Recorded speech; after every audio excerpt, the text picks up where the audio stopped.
Di-sanitizer di diriswa go leka go lwantsha go anama ga COVID-19.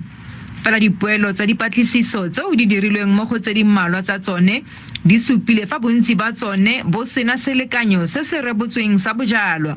The dangers in using hand sanitizers that are not of the required amounts to serve as virucidal is that they will not do the work as expected, because the viability of a hand sanitizer, in other words, its effectiveness is in the amount of the alcohol that it contains. So the higher the concentration of alcohol, the more efficient it is, because the requirement is that it breaks the virus, the coating around the virus. Yusuf Areseno se bakwa ke maano a go batla go dira madi fela e seng ka fa molaong.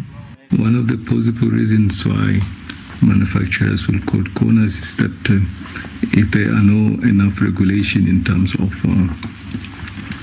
oversight by the government agencies responsible for checking the standards, that means for every less amount of alcohol that they put in the sanitizer, it's more profit. South African Bureau of Standards e tsibositse badirisi go ela seno tlhoko le go tila go dirisa di-sanitizer tseo di nang le methylated spirit gareng ga tse dingwe.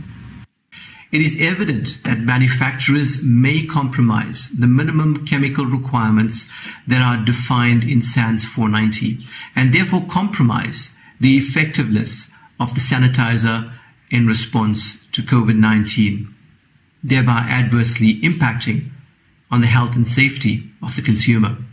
Therefore, consumers need to be on the lookout for false advertising of products that are non-compliant to the standard. Some, they just put water and liquid soap, because when you rub your hands, you just see a lot of foam instead of the smell of the alcohol. So it depends where you buy. In terms of protection, for me, we are not protected since we are not using the sanitizer with an alcohol.